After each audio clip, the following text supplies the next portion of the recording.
다 같이 사도신경으로 우리의 신앙을 하나님께 고백하겠습니다. 나는 전능하신 아버지 하나님, 천지의 창조주를 믿습니다. 나는 그의 유일하신 아들, 우리 주 예수 그리스도를 믿습니다. 그는 성령으로 잉태되어 동정녀 마리아에게서 나시고 본디오 빌라도에게 고난을 받아 십자가에 못 박혀 죽으시고 장사된 지 사흘 만에 죽은 자 가운데서 다시 살아나셨으며 하늘에 오르시어 전능하신 아버지 하나님 우편에 앉아 계시다가 거기로부터 살아있는 자와 죽은 자를 심판하러 오십니다. 나는 성령을 믿으며 거룩한 공교회와 성도의 교제와 죄를 용서받는 것과 몸의 부활과 영생을 믿습니다. 아멘. 찬송가 251장입니다. 찬송가 251장입니다. 놀랍다 주님의 큰 은혜, 우리의 죄를 속하시려 갈보리 십자가 위에서 어린 양 보혈을 흘렸네. 주의 은혜 우리의 죄를 다 씻었네. 주의 은혜 우리의 죄를 다 씻었네. 죄악은 성난 파도같이 우리 영혼을 위협하나 헤아릴 수 없는 주은혜 십자가에서 보이셨네. 주의 은혜 우리의 죄를 다 씻었네. 주의 은혜 우리의 죄를 다 씻었네. 죄악에 물든 영혼들을 주께서 피로 씻으시네. 지금도 흐르는 그 피에 눈보다 너희게 씻으라. 주의 은혜 우리의 죄를 다 씻었네. 주의 은혜 우리의 죄를 다 씻었네. 비할 수 없는 그 은혜를 믿는 자에게 거저주네. 형제여 주 앞에 나와서 더 지체 말고 곧 받으라. 주의 은혜 우리의 죄를 다 씻었네. 주의 은혜 우리의 죄를 다 씻었네. 오늘 우리에게 주신 하나님의 말씀은 출애굽기 7장 14절에서 25절 말씀입니다. 여호와께서 모세에게 이르시되 바로의 마음이 완강하여 백성 보내기를 거절하는도다.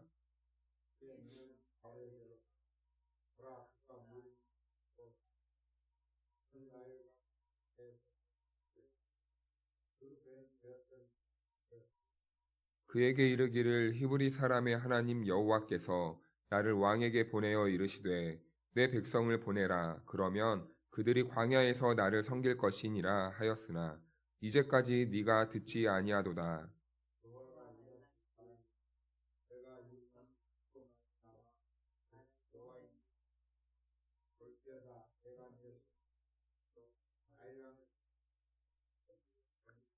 나일강의 고기가 죽고 그 물에서는 악취가 나르니 애굽 사람들이 그 강물 마시기를 싫어하리라 하라.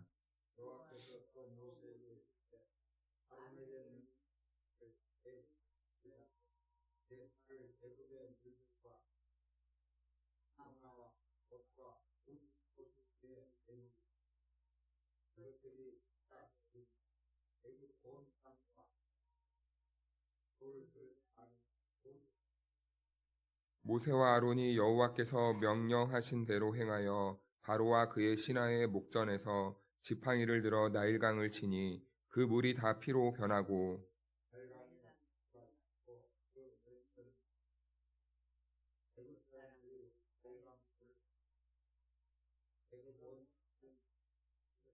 애굽 요술사들도 자기들의 요술로 그와 같이 행함으로 바로의 마음이 완악하여 그들의 말을 듣지 아니하니 여호와의 말씀과 같더라.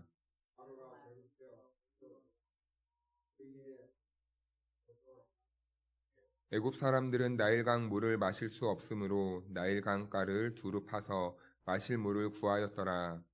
여호와께서 나일강을 치신 후 이레가 지나니라. 아멘. 할렐루야. 네, 하나님의 은혜와 평강이 우리 모두에게 함께하기를 축복합니다. 네, 오늘은 10가지 재앙 중에서 첫 번째 재앙을 나눕니다.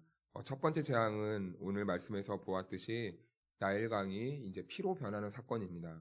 그런데 이 나일강을 중심으로 생각해 보았을 때 애굽 사람들에게 이 나일강은 생명줄과 같은 이 강이었습니다. 이 나일강이 없으면 살 수가 없어요. 생존이 안 됩니다. 그래서 생명줄과 같은 이 젖줄과 같은 곳이 바로 나일강인데 그런데 히브리인들에게는 이 강이 어떠한 강으로 기억됐을까 생각해 보니까 이 강을 생각했을 때는 죽음의 강으로 아마 인식했을 것 같습니다. 왜냐하면은 이 애굽의 바로 왕이 이제 그 사내 아이들을 갓 태어난 사내 아이들을 죽이라고 하잖아요.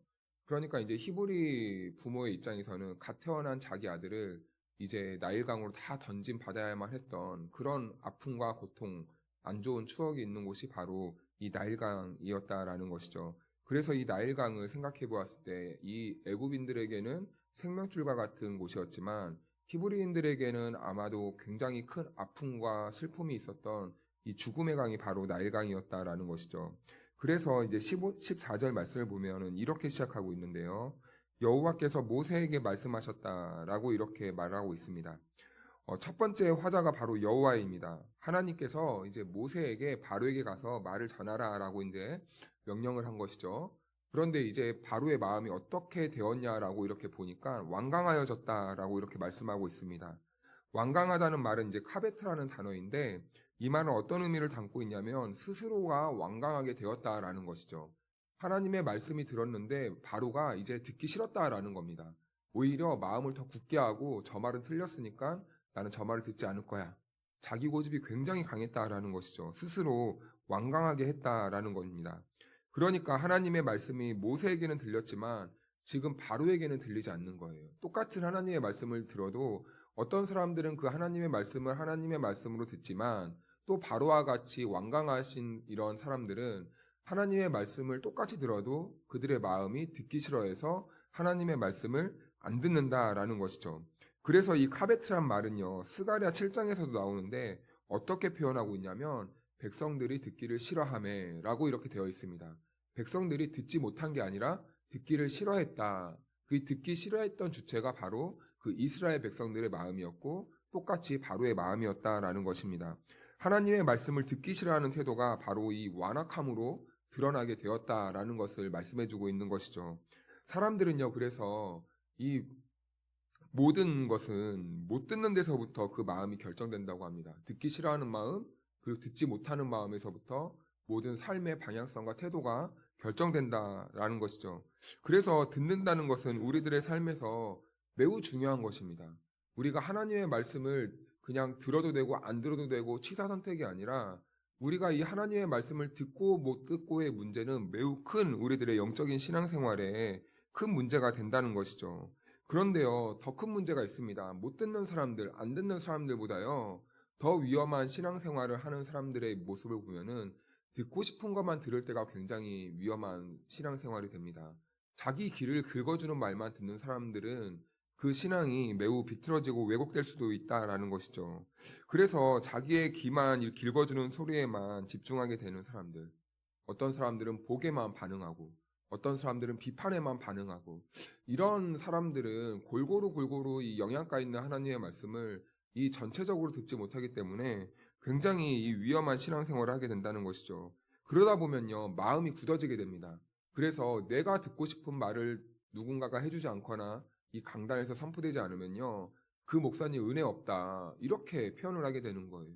그런데요, 그것은 목사의 책임일 수도 있지만 내 자신의 문제일 수도 있다라는 것이죠. 내가 지금 무슨 말을 듣고 싶어 하는가? 내가 지금 하나님의 말씀 앞에서 어떻게 반응하고 있는가? 이 내 마음의 태도로 들여다보아야 된다라는 겁니다. 그래서 우리는 늘 하나님의 말씀을 청종할 수 있도록 우리가 하나님 앞에서 겸손하게 기도하는 게 그렇게 중요합니다. 어떠한 하나님의 말씀이 선포되어도 제가 그 말씀을 하나님의 말씀으로 믿고 들을 수 있는 길을 주십시오. 그 말씀이 하나님의 말씀으로 받아들일 수 있는 심령의 그 태도가 될 수 있도록 도와주십시오. 그 하나님의 말씀이 어느 누가 전할지라도 하나님의 말씀을 하나님의 말씀으로 들을 수 있도록 나의 귀와 마음과 온 오감을 열어주십시오. 라고 이렇게 우리는 기도할 수 있어야 된다는 것이죠. 그래야 우리가 하나님의 말씀이 내 영혼에 들려야 우리가 자발적으로 순종을 하는 것 아니겠습니까? 그래야 우리가 하나님의 말씀을 들어도 하나님의 모든 말씀을 하나님의 말씀으로 인정하고 들어야 우리가 때에 따라 판단해서 하나님의 말씀을 골라 듣고 내가 하고 싶은 순종만 하는 게 아니라 그래야 내가 하나님의 말씀을 어느 누가 전해도 내가 그 말씀에 순복하고 자연스럽게 하나님의 말씀을 사랑하는 마음으로 순종할 수 있게 된다라는 것이죠. 그러나 바로는 듣지 않았습니다. 그래서 그 인생이 이제 불행의 시작이 되는 거예요. 그렇죠. 하나님의 말씀을 듣지 못하면 생명의 길로 갈 수 없는 겁니다. 하나님의 말씀을 듣지 못하면 멸망의 길로 가는 겁니다. 그런데 하나님의 말씀을 듣는 영혼은 그 인생이 겉보기에는 초라하고 그리고 볼품없어 보여도 그 자체로가 복인 것이고 하나님의 말씀을 듣는 사람은 생명의 길, 복된 길로 가게 되는 것이에요. 그래서 여러분 우리가 예배에 관심이 있고 교회 생활에 집중하는 것은요, 정말 큰 복인 것입니다. 왜냐하면은 하나님의 말씀을 들을 수 있는 그 기회가 그만큼 많이 있기 때문이죠. 그래서요, 우리는 어떤 분이 이렇게 말을 하는데요. 이 세상에서 가장 복 있는 삶을 사는 성도는 어떤 소리를 듣는 성도일까라고 이렇게 생각해 보았을 때 이렇게 말을 하더라고요. 너는 교회밖에 모르냐? 라는 이런 소리를 듣는 이 성도들이 복 있는 성도다라고 이렇게 생각을 하게 되었답니다. 그렇죠, 여러분. 교회 오면요, 이 만나는 사람들이 교인이고 또 교회 오면은 듣는 게 항상 찬송이고 교회 오면은 이 하나님의 말씀을 이 듣는 것이 일반화되어 있습니다. 그러니까 그 말을 듣고 마음에 나도 모르게 새겨지고 영혼이 그 음성을 계속 듣다 보면 내 완고하고 나만 생각했던 나에게만 빠져있던 그 마음들이 점점 하나님의 말씀과 부딪히게 되면요. 결국엔 하나님의 말씀이 더 강하잖아요. 그러니까 내 자아가 계속 깨지게 됩니다. 그래서 우리는 결국에는 하나님을 바라볼 수 있는 이 영적인 감각이 열리게 되는 것이죠. 그러니까 교회 생활을 중심으로 인생을 이 설정하는 사람들은요. 참 그 자체만으로도 복이 된다. 그리고 결국에는 하나님께서 복을 받게 하신다라는 것입니다. 성도들은요, 요즘 교회 밖에서 생활하는 것도 매우 중요합니다. 그리고 매우 분주해요. 할 일도 너무 많아요. 그리고 일이 끝나면 또 내가 하고 싶은 일도 너무 많습니다. 요즘 사람들은 다 완벽하고 싶어 해요. 일이면 일, 그리고 돈도 많이 벌고 싶고, 그리고 나의 인생에 많은 쾌락도 누리고 싶고, 그리고 신앙생활도 적당히 잘하고 싶고, 그러다 보니까 항상 포기해야 되는 것이 신앙생활이에요. 이런 흐름 속에서 위험한 신학 중에 하나가 있다면 우리가 보내심을 그 자리에서 신앙생활 하면 됩니다. 꼭 교회 나오지 않아도 돼요. 바쁘면 온라인으로 예배 드려도 됩니다. 이런 식의 아류들의 이 신학과 설교들이 너무 요즘은 흥행하고 있고 또 유행을 타고 있다라는 것인데요. 한편으로는 우리가 이런 말을 참 조심하게 들어야 되겠다라는 생각을 합니다. 왜냐하면은 이런 세련된 설교라고 여겨지는 이런 것에만 듣다 보면은 사람들이요, 교회와 멀어지게 돼요. 아, 교회는 그냥 내가 이 취사 선택하면 되는 것이구나. 근데 이 작은 동기 하나가 어떻게 되냐면 나중에 어디까지 기결되냐면요. 아, 하나님의 말씀은 그냥 내가 선택하면 되는 것이구나. 라는 정도로 인식하게 된다라는 것이죠. 그래서 이런 사단의 작은 이런 음성 하나를 우리가 걸러내는 일이 얼마나 중요한지 모릅니다. 하지만 우리가 정말 중요하게 생각해야 되는 것은요. 우리의 인생의 축이 이 교회 중심, 이 교회 중심의 삶이 되는 것인데요. 이 교회 중심의 삶은 무엇인가? 우리는 또 교회라고 생각하면요. 이 건물 중심, 그리고 또 우리 교회 안에 조직 중심, 이렇게 생각할 때가 있습니다. 그런데요. 이 교회 중심이란 말은요. 결국에는 바로 성전된 나를 가리키는 겁니다. 내가 어떠한 인생의 목표로 살아갈 것인가? 내가 누구의 말을 듣고 살아갈 것인가? 라는 것을 말을 하는 것이죠. 그리고 에베소서에 보면요. 이 우리 성도들을 향해서 무엇이라고 표현하냐면 하나님의 권속이 되었다라고 이렇게 말을 합니다. 이 권속이라는 말은요. 가족이라는 말이거든요. 그래서 교회된 성도들은요. 주님의 몸된 교회를 함께 세워 나갈 수 있는 그런 모임이 되는 것입니다. 나 개인 내 자신의 그 주님의 성령이 내주하시는 내 자신, 나의 성전을 올바르게 세움과 동시에 우리가 함께 모여 세워나가는 이 교회를 든든하게 세워나가는 나의 교회를 세우는 것과 우리 공동체의 교회를 세우는 이 삶의 중심으로 우리가 살아가야 된다라는 것이에요. 그래서 우리 성도들이 함께 모이면은 함께 예배하는 것도 중요하지만 우리가 모여서 친교를 나누고 함께 대화를 나누고 이런 교제하는 내용들도 매우 중요하다라는 것입니다. 그래서 교제하는 내용도 우리가 주 안에서 주의 말씀을 중심으로 우리가 서로 얘기하고 우리가 교회 오면은 날마다 내 얘기하고 내가 있었던 얘기하고 이런 경우가 많은데요. 그런 얘기도 일상을 묻는 것도 굉장히 중요하겠지만 그보다 더 중요한 게 있다면 우리는 하나님의 말씀을 서로 나누는 거예요.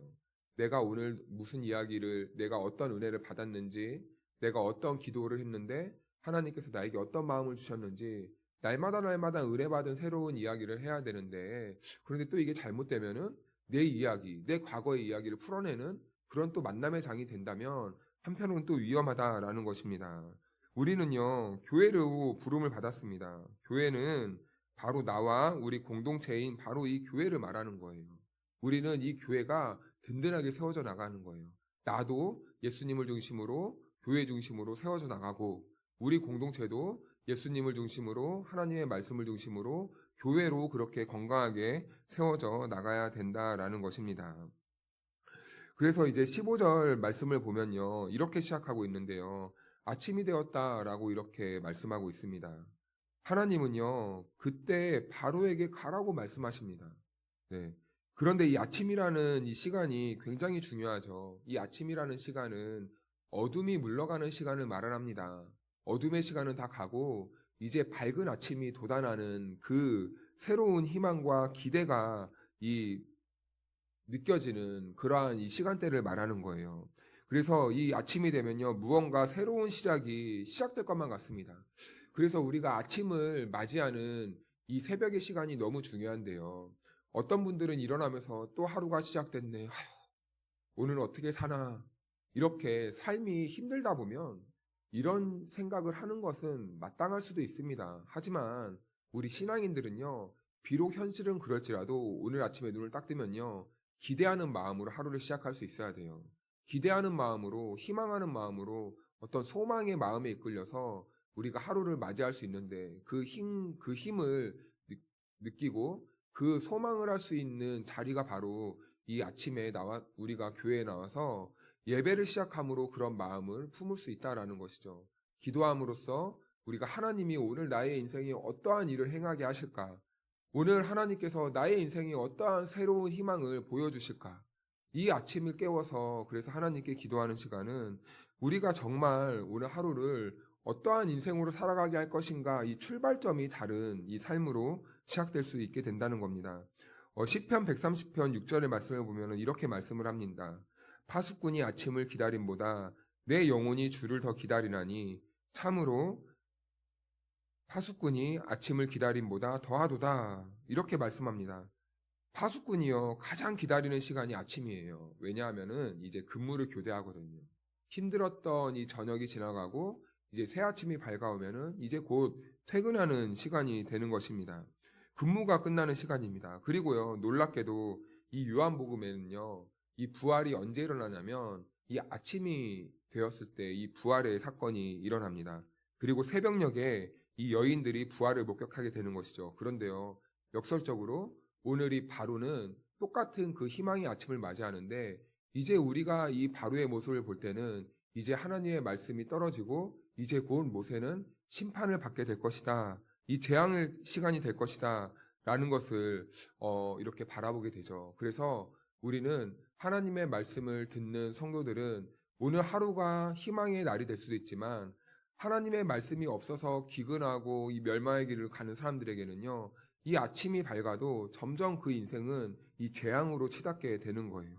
오늘 하루 그 자체가 재앙이고 심판이 되는 것입니다. 그리고 이제 17절 말씀에 보면요, 이제 지팡이가 나오게 되는데요. 이 지팡이는 어쩔 때는 모세의 지팡이라 불리기도 하고, 어떨 때는 아론의 지팡이라 부를 때도 있고, 또 어떨 때는 이 똑같은 지팡이를 하나님의 지팡이라고 표현하는 곳도 있습니다. 그런데요, 하나님께서는요, 그 지팡이를 가지고 나일강을 치라 라고 이렇게 말씀을 합니다. 때때로 우리는 우리의 손에 있는 것을 가지고 소유권을 주장할 때가 있어요. 그래서 우리는 이렇게 말하죠. 독도는 누구 땅이냐? 물론 역사적, 지리적으로 우리의 땅이라는 것을 주장해야 되는 것은 맞습니다. 그런데 우리는 이것을 알아야 되죠. 근본적으로 독도는 누구의 땅입니까? 하나님의 땅입니다. 그렇죠? 온 세상은 하나님의 것이잖아요. 네. 그리고 우리는 이렇게 말합니다. 이 자녀가 네 것이냐 내 것이냐 아니면 자녀의 인생이냐. 근데 그 자녀의 인생은 누구의 것입니까? 하나님의 것입니다. 하나님의 손에 있기 때문에 하나님의 것이에요. 우리의 건강과 우리의 재산과 우리의 시간은 다 누구의 것입니까? 하나님을 위한 것입니다. 하나님의 것입니다. 그러니까 우리의 인생 모든 것들은 하나님께 그 주도권을 내어드리고 하나님이 하실 수 있도록 내가 그렇게 인생을 살아가는 것이 마땅하다라는 것이죠. 이스라엘을 구원하시는 하나님의 모습을 보면 늘 일관성이 있습니다. 하나님은 모세에게 말씀하시고 모세는 아론에게 말씀하게 되어 있어요. 그런데요, 그 말씀하시는 주체가 누구입니까? 하나님이다라는 겁니다. 아론이냐 모세가 중요한 게 아니에요. 그 말씀을 누가 했냐라는 것이죠. 강단에서 선포된 하나님의 말씀을 어떤 인물이 와서 했느냐가 중요한 게 아니라 이 말씀이 하나님의 말씀이냐 아니냐가 중요하다는 것이죠. 강단에서 선포되는 말씀이 하나님께로부터 온 말씀이면 우리는 모든 말씀에 아멘할 수 있어야 됩니다. 그런데 우리는 어떻게 합니까? 이 말씀을 누가 전했냐? 이 말씀을 누가 가르쳐 준 것이냐? 그렇게 따진다는 거죠. 이것을 누가 가지고 있냐? 그 소유권을 주장하는 것입니다. 그런데요, 우리는 그게 아닙니다. 하나님께 붙잡히면요, 하나님의 능력으로 하나님의 일을 하시는 것이지 이게 누구 것이냐가 중요한 게 아니에요. 이 소유가 누구 것이냐가 중요한 게 아니다라는 것입니다. 하나님이 붙잡으시면, 하나님이 사용하시면 그 자체로 능력이 나타나는 것이고 구원의 도구가 된다라는 것이죠. 그래서 우리는 어떤 일을 할 때 늘 조심해야 됩니다. 이것이 내 것이냐 네 것이냐 소유권을 따지면 안 돼요. 우리는 교회를 세울 때도 마찬가지죠. 이것이 네 교회냐 내 교회냐 우리 거냐 니네 거냐 이게 아닙니다. 모든 교회는 다 하나님의 교회라는 것을 우리는 인정해야 되고, 작게는 우리 공동체 안에서도 그래서 이 교회가 뭐 목사의 철학으로 이끌어질 것인가 아니면 뭐 성도들의 이러한 회의에서 우리가 교회를 세울 것이냐 이게 성도 거냐 목사 거냐 이런 주도권을 또 이렇게 논할 때가 있는데 아닙니다. 하나님의 교회고 하나님의 것이다라는 거죠. 그래서 개인적인 어떠한 열정과 열망과 노력과 어떠한 방향성 중요한 게 아닙니다. 이게 이 교회가 하나님의 손에 붙잡혀 있냐, 하나님의 말씀으로 이끌려가고 있냐, 하나님이 주도하시고 있냐, 성령님이 우리 교회 안에서 살아서 역사하시면서 성도들과 교회를 올바른 방향으로 이끌고 세워가고 있냐, 우리는 이것을 보아야 된다는 것이죠. 그래서요, 우리는 늘 교만의 길로 빠지지 않기 위해 구해야 될 것이 있다면 하나님의 선하시고 온전한 뜻이 무엇인지 분별할 수 있도록 늘 깨어 기도할 수 있어야 되는 것입니다. 내가 가는 길이 정말 하나님의 선을 위해서 하는 것이냐 라는 이 분별력을 가지고 우리가 우리의 인생도 이렇게 세워나가고 우리 교회도 세워나가고 가정도 세워나가고 늘 주님이 주시는 지혜로만 살아갈 수 있도록 우리는 그렇게 주님께 나와서 오늘 하루의 시작도 그렇게 하나님께 구하는 삶을 살아야 된다라는 것이죠. 그래서 이 분별은요, 길을 내는 것을 말을 합니다. 그래서 교회는요, 그 시대로 올바르게 길을 가르쳐 줄 수 있는 길을 내는 역할을 하는 거예요. 우리 성도들은요, 올바르게 하나님의 선하신 뜻을 분별하여서 세상 가운데서 올바른 길이 무엇인지 바른 길을 걸어가고 바른 길을 내는 사람들이 바로 성도다라는 것입니다. 사랑하는 여러분, 오늘 우리는 하나님께서 그런 분별하는 삶으로 부르셨습니다. 옳은 길을 내는 삶으로 부르셨습니다. 그러므로 세상의 소리를 듣지 마시고, 그래서 바로와 같이 완악하고 완강한 인생을 살아가지 마시고, 오늘 우리를 생명의 길로 인도하시는 그 생명의 말씀을 들으심으로 말미암아 오늘 우리가 어디에 있든지 하나님의 것이 된 하나님의 소유물로서 이렇게 진리의 길을 닦아가며 살아가는 저와 여러분들의 삶이 될 수 있기를 주님의 이름으로 축복합니다. 기도하겠습니다. 참 좋으신 하나님 아버지 감사합니다. 오늘 우리들의 하루의 시작을 주의 말씀으로 시작할 수 있도록 인도해 주시니 감사합니다. 오늘 하루가 그래서 얼마나 우리들에겐 복인 줄 모릅니다. 얼마나 우리들에게 기쁨인 줄 모릅니다. 또한 어둠 속을 살아가는 세상 사람들과 다르게 우리들에겐 또 오늘 하루가 희망이고 기대가 차고 넘치는 복된 하루가 되게 하심을 너무나 감사합니다. 하나님 아버지, 우리는 하나님의 것으로서 오늘 이 자리로 부름받았습니다.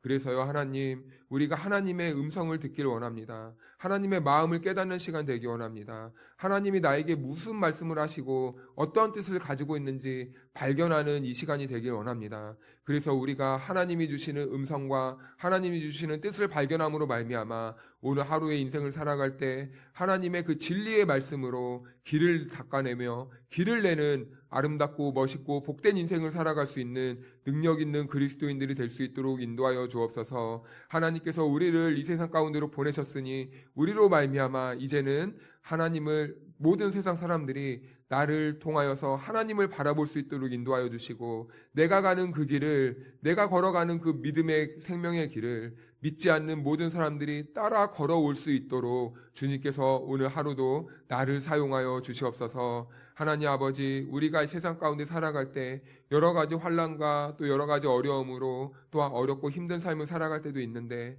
하나님께서 나와 함께 하심을 굳건히 믿음으로 말미암아 오직 하나님을 바라보고 주님이 주시는 힘과 능력과 은혜로 말미암아 오늘 하루도 기쁨과 평안이 넘치고 또한 누구보다 복된 삶을 살아갈 수 있도록 우리들의 삶 가운데 행하시고 복을 부어 주시옵소서. 하나님, 우리 성도들 가운데 나오고 싶으나 나오지 못한 성도들이 있습니다. 주님, 우리 성도들이 어디에 있든지 함께하여 주시고 복을 부어 주시고 기쁨과 평안을 허락하여 주셔서 오늘 하루도 기쁨 넘치게 또한 행복한 삶을 또한 건강하게 잘 살아갈 수 있는 복 있는 우리 성도들의 삶이 될 수 있도록 인도하여 주옵소서. 하나님, 이 시간 간절히 원하기는 우리 성도들 이 시간 깨어 기도하는 시간입니다. 하나님 아버지, 성령으로 함께하여 주시고 성령님이 주시는 능력 안에서 우리가 성령님이 주시는 지식과 또한 우리들의 입술을 주장하심으로 말미암아 우리가 하나님이 기뻐하시는 기도자가 되게 하시고 우리가 기도하는 모든 것들이 하나님이 들으시고 하나도 빠짐없이